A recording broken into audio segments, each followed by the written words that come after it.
When should I upgrade my iPhone 2025 edition? Made simple as. Sponsored by the Job Centre. Get painting my fence, you working class fucking scum.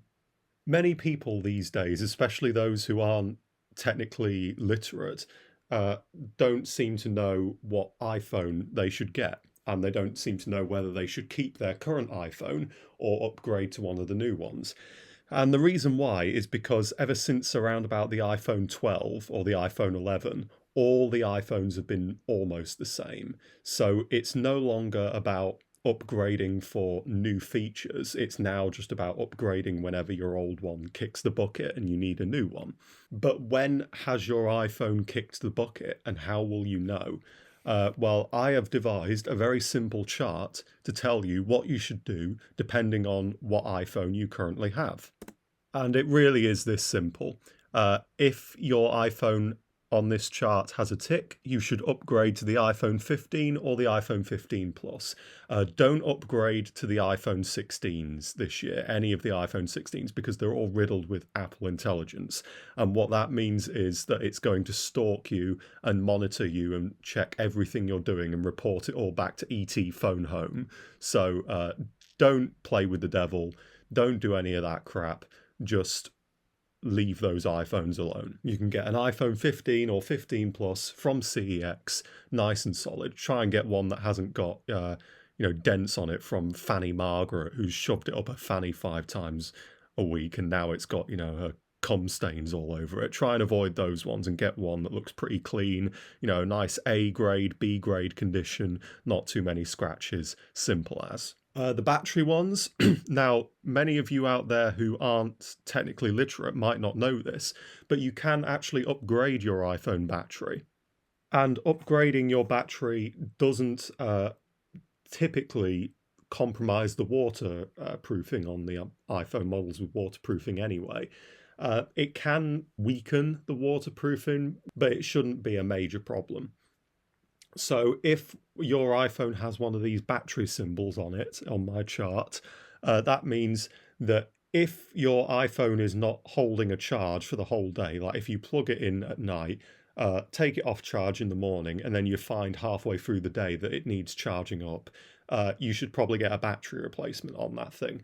You can get battery replacements either at the Apple Store direct, or you can go to a computer repair shop, and a battery replacement for an iPhone will typically cost about 80 quid, depending on what model it is. And obviously that is a much better bargain than just going out and buying a brand new iPhone. So you can see the iPhones that are kind of in the mid-range here that have been out for a few years but aren't completely ancient. A lot of those are where if you still have it and it's just not holding a charge very well, go out and get a battery replacement. When it comes to software support, now this is the big kind of divider between what iPhones should be upgraded and what iPhones could just get a battery replacement if they're not operating efficiently. The software support for iOS on iPhones is really good these days. I have an iPhone XS Max, so that's in the iPhone XS category here, and it's still supported on iOS 18, and rumour has it might even be extended to iOS 19. There's no knowing about that just yet, but it could happen. If you say have an iPhone 13, you're not going to need to worry about software support running out for many years to come. So you would only get an upgrade if it was completely fucked. If you'd chucked it down the toilet, shat on it a couple times, and the screen's all cracked and fucked, in those cases, yes, obviously you do need to just go out and get a new phone. And obviously, if your iPhone on this category, and obviously if your iPhone on this table has a tick, that means that you probably should consider upgrading it to one of the iPhone 15s, because it's so old now that it's going to be, not really worth your time. Now, obviously, whether it's worth your time upgrading or not highly depends on how much you use your iPhone every day. Some people use their iPhones all day. They wake up, turn their iPhone on, and start using it all the way until they go to sleep, and they end up having 9 hours of usage a day.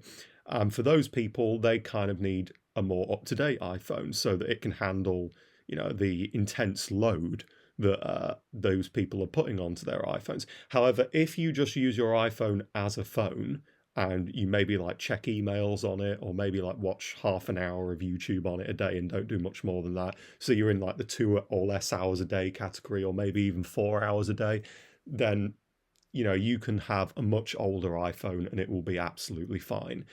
So, for example, with my iPhone XS Max, if I was only using my iPhone 4 hours a day, I could probably just go and get a battery replacement on that thing and it would be absolutely fine to continue using going forward.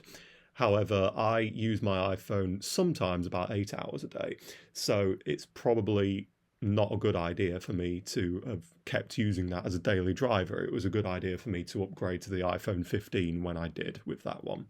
And it really is as simple as that. Also, if you own any iPhones from before 2017, congratulations. I don't know how that thing is still working. I don't know what you've done to it to keep it going for that long, but that is a testament. You should probably try and put that iPhone, store it away somewhere, because it might actually end up being valuable in 5 or 10 years' time as a kind of relic. But yes, if you do have any of those pre-2017 iPhones, you're definitely on the consideration for upgrading to a 15. And it's as simple as that. No ifs, no buts, no messing around. Just follow this chart and you'll be good to go.